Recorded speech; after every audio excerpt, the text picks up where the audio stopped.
తూర్పు ఏజెన్సీలో పోలీసులు కూంబింగ్ కొనసాగుతోంది. కేంద్ర బలగాలు అణువణువు జల్లెడపడుతున్నాయి. పోలీసులు అనుమానితులను ప్రశ్నిస్తున్నారు. రాష్ట్ర వ్యాప్తంగా ఫ్లయింగ్ ఏరియాలో అరెస్టు చేసిన మావోయిస్టులను డీజీపీ హరీష్ కుమార్ గుప్తా మీడియా ముందు ప్రవేశపెట్టారు. ఇక ఇదే విషయానికి సంబంధించిన మరింత సమాచారం మా ఉభయ గోదావరి జిల్లాల కోఆర్డినేటర్ ఉదయ్ అందిస్తారు.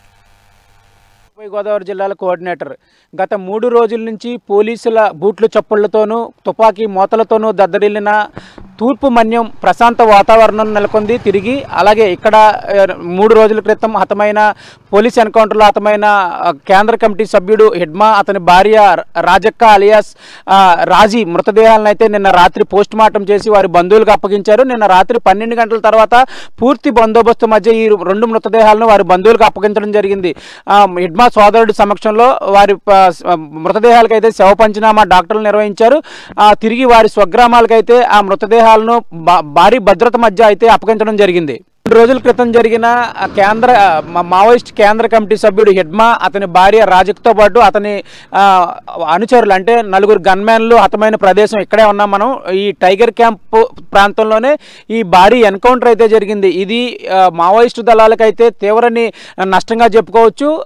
మరోపక్క పోలీసులకైతే భారీ విజయంగా చెప్పుకోవచ్చు. ఇక్కడి నుంచే మావోయిస్ట్ ఉద్యమం పతనం ప్రారంభమైందని కూడా పోలీసు వర్గాలు చెప్తున్నాయి. మారేడుమిల్లి మండలం జిఎం వలస పంచాయతీ పరిధిలో జరిగిన ఈ 2 ఎన్కౌంటర్లు ఈ గిరిజన గ్రామాల ప్రజలను అయితే కంటి మీద కునుకు లేకుండా చేశాయని చెప్పుకోవచ్చు. తుపాకీ మోతలతో పోలీసుల బోట్ల చప్పుళ్లతో మొత్తం ప్రశాంతంగా ఉండే ఈ మన్యం వాతావరణం ఒక్కసారిగా ఏం జరిగిందో తెలియని అయోమయ పరిస్థితుల్లో ఇక్కడున్న ప్రజలైతే బిక్కుబిక్కుమంటున్నారు. తిరిగి సాధారణ పరిస్థితులకైతే ఈ రోజు వచ్చిందని చెప్పుకోవచ్చు. ఈ రోజు కూడా పోలీసులు విస్తృతంగా కూంబింగ్ నిర్వహిస్తున్నారు. పోలీసులు అయితే ఈ అడవి ప్రాంతాన్ని జల్లెడ పడుతున్నారని చెప్పుకోవచ్చు.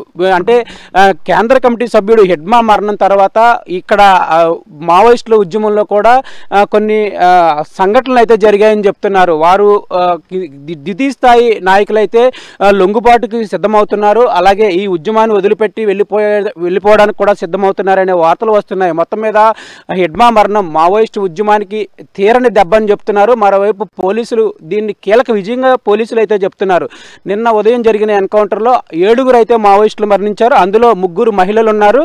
వీరి వద్ద నుంచి భారీగా ఆయుధాలను అయితే పోలీసులు స్వాధీనం చేసుకున్నారు. AK-47 2 రైఫిల్స్తో పాటు 5 మ్యాగజైన్లు, 72 రౌండ్లు, అలాగే SBL తుపాకులు 5, SBL మందుగుడు సామగ్రి అయితే 34 రౌండ్లు, 300 రైఫిల్ 1. నిన్న మరణించిన 7 మావోయిస్టుల దగ్గర నుంచి ఇవి పోలీసులు స్వాధీనం చేసుకున్న ఆయుధాలుగా చెప్తున్నారు. మరోవైపు హిడ్మా మరణం తర్వాత వారి వద్ద నుంచి కూడా AK-47 రైఫిల్స్ని అయితే పోలీసులు స్వాధీనం చేసుకున్నారు. హిడ్మా అతని భార్య రాజీ అలియాస్ మడకవ రాజక్క వీరి వద్ద నుంచి AK-47 కూడా స్వాధీనం చేసుకున్నారు. వారి గన్మ్యాన్లుగా చెప్తున్న మరో 4 ఉన్నారు. వారు కూడా మొన్న జరిగిన ఎన్కౌంటర్లో మరణించారు. నిన్న మాత్రం 7 మావోయిస్టులు అయితే మరణించారు. మొత్తం మీరు చూసుకున్నట్లయితే ఈ మావోయిస్ట్ సెంట్రల్ కమిటీ సభ్యుడు మడవి హిడ్మా మృతదేహం అయితే ఛత్తీస్గఢ్ రాష్ట్రానికి అయితే తరలించారు. రంపచోడవరం ఏరియా ఆసుపత్రిలో నిన్న రాత్రి హిడ్మా మృతదేహానికి అయితే పోస్ట్ మార్టం పూర్తయింది. దాదాపు 1 గంట సమయంలో అతని సోదరుడి సమక్షంలో ఈ పోస్ట్ మార్టం అయితే డాక్టర్లు పూర్తి చేశారు. పోస్ట్ మార్టం అనంతరం అతని భార్య రాజక్క అలాగే హిడ్మా మృతదేహాలను అయితే బంధువులకు అప్పగించారు. రాత్రి 1 గంట సమయంలో భారీ బందోబస్తు మధ్య హిడ్మా మృతదేహాన్ని అయితే ఛత్తీస్గఢ్ అయితే తరలించారు. పోస్ట్ మార్టంలో అతని సోదరుడు ఇతర కుటుంబ సభ్యులు కూడా పోస్ట్ మార్టంలో ఉన్నారని కూడా చెప్తున్నారు. మావోయిస్ట్ కేంద్ర కమిటీ సభ్యుడు దండకారణ్య స్పెషల్ జోనల్ కమిటీ కార్యదర్శి 1వ బెటాలియన్ కమాండెంట్గా హిడ్మా ఈ నెల 18న అయితే మారేడుమిల్లి వద్ద జరిగిన భారీ ఎన్కౌంటర్లో మృతి చెందారు. అయితే ఈ 18, 19లో వరుసగా ఈ ప్రాంతంలో భారీ ఎన్కౌంటర్లు అయితే జరిగాయి. ఇప్పటికే 6 మావోయిస్టుల మృతదేహాలకైతే పోస్ట్ మార్టం పూర్తయింది. నిన్న ఎన్కౌంటర్లో మృతి చెందిన 7 మావోయిస్టుల మృతదేహాలకైతే ఈరోజు పోస్ట్ మార్టం నిర్వహిస్తున్నారు. ఈ రోజు రాత్రి అయితే వారి బంధువులకైతే మృతదేహాలను అప్పగించే అవకాశం కూడా కనిపిస్తుంది. మరొక బ్రేకింగ్ ఏంటంటే ఇవాళ రంపచోడవరానికి అయితే ఏపీ డీజీపీ హరీష్ కుమార్ గుప్తా అయితే మారేడుమిల్లికి మరికొద్ది సేపట్లో అయితే రానున్నారు. ఈ నేపథ్యంలో పోలీసులు అయితే భారీ బందోబస్తు నిర్వహిస్తున్నారు. అనుక్షణం జల్లెడ పడుతున్నారు. ఈ అడవి ప్రాంతాన్ని మొత్తం జల్లెడ పడుతున్నారు. మొత్తం ఎటు చూసినా పోలీస్ పహారాలనే కనిపిస్తాయి. ఈ ప్రాంతంలోనే నిన్న ఎన్కౌంటర్ జరిగింది. హెడ్మాను అతని భార్యను మరో 4 గన్మ్యాన్లను ఇదే ప్రాంతంలో పోలీసులు అయితే మట్టుబెట్టారు. మొత్తం మీద అతి పెద్ద ఎన్కౌంటర్ అని చెప్తున్నారు. హెడ్మా మృతదేహంపై అయితే 4 రాష్ట్రాలు ఇప్పటికే ఒక్కొక్క రాష్ట్రం 1 కోటికి పైగా అయితే అతని తలపై అయితే రివార్డు భారీగా ఉంది. ఈ నేపథ్యంలో పోలీసులు కేంద్ర కమిటీ సభ్యుడైన హెడ్మాను ఎన్కౌంటర్లో మట్టు పెట్టడం పోలీసుల ఈ కూంబింగ్ ఆపరేషన్లో ఒక పెద్ద విజయంగా చెప్తున్నారు. మరోవైపు ఈ హెడ్మా మరణం తర్వాత ఈ మావోయిస్టు ఉద్యమం అనేది పూర్తిగా తుడిచిపెట్టపోయడానికి సిద్ధంగా ఉంది. అతని తర్వాత మరి ఎవరు ఈ ఉద్యమంలో రావడానికి ఇష్టపడటం లేదు. ఇప్పటికే పోలీసులు అయితే ఈ ప్లెయిన్ ఏరియాలో అరెస్ట్ చేసిన మావోయిస్టులను అయితే మరికొద్దిసేపటి తర్వాత డీజీపీ హరీష్ కుమార్ గుప్తా వీరందరినీ మీడియా ముందు సమావేశపరిచే అవకాశం కనిపిస్తుంది.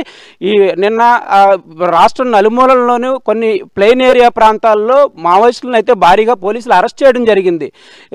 ముందస్తు సమాచారంతో వీరంతా ప్లేన్ ఏరియాలో తలదాచుకున్నారు.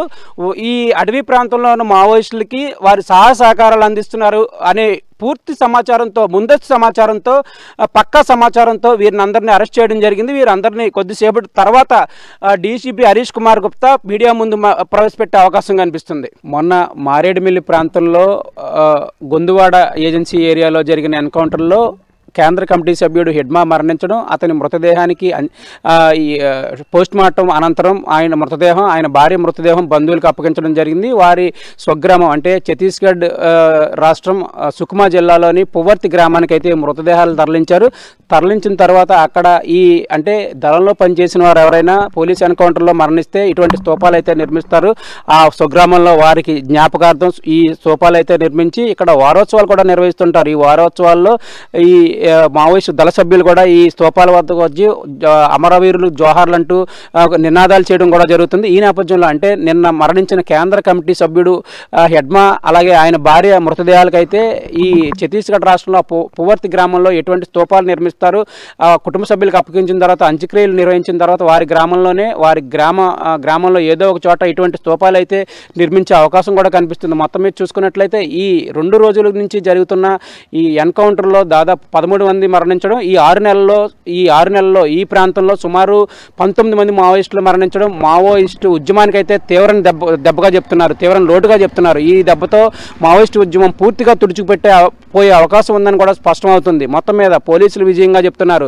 కేంద్రంలోని పెద్దలైతే ఈ మావోయిస్టులను పూర్తిగా ఏరివేస్తాం, ఎట్టి పరిస్థితుల్లోనూ ఉపేక్షించం, మావోయిస్టు రహిత దేశాన్ని అయితే స్థాపిస్తామని వారు చెప్పిన మాటలు అక్షరసత్యంగా నిలుస్తున్నాయని చెప్పుకోవచ్చు. ఈ ఎన్కౌంటర్లో దాన్ని నిజం చేస్తున్నాయని కూడా చెప్పుకోవచ్చు. కొద్దిసేపటి తర్వాత ఏపీ డీజీపీ హరీష్ కుమార్ గుప్తా అయితే రాష్ట్ర వ్యాప్తంగా కొంతమంది నిన్న ఈ ప్లెయిన్ ఏరియాలో ఉన్న మావోయిస్టులను అయితే అరెస్ట్ చేయడం జరిగింది. వారందరినీ మీడియా ముందుకు ప్రవేశపెడతామని చెప్తున్నారు. ఆయన రాకకైతే విస్తృతమైన ఏర్పాట్లు కూడా జరుగుతున్నాయి. ఈ ప్రాంతం అటవీ ప్రాంతాన్ని మొత్తం జల్లెడ పడుతున్నారు, ఎక్కడికక్కడ కూమింగ్ నిర్వహిస్తున్నారు. విస్తృతంగా కేంద్రం నుంచి వచ్చిన ఈ సెక్యూరిటీ ఫోర్స్ అయితే విస్తృతంగా జల్లెడ పడుతున్న పరిస్థితి. ఈ తూర్పు ఏజెన్సీలో మొత్తం ఎక్కడ చూసినా పోలీసులే కనిపిస్తున్నారు. ఈ నేపథ్యంలో హరీష్ కుమార్ గుప్తా కొద్దిసేపటి తర్వాత మీడియాతో మాట్లాడనున్నారు. మొత్తం మీద ఈ 2 రోజుల నుంచి ఈ పోలీసుల తుపాకీ మూతలతోనూ బూట్ల శబ్దాలతోనూ దద్దరిల్లిన ఈ అటవీ ప్రాంతం ఈ రోజు అయితే ప్రశాంత వాతావరణాన్ని అయితే సంతరించుకుంది. మెగానైన్ న్యూస్ కోసం వీడియో జర్నలిస్ట్ దొరబాబుతో ఉదయ్, రంపచోడవరం అటవీ ప్రాంతం నుంచి.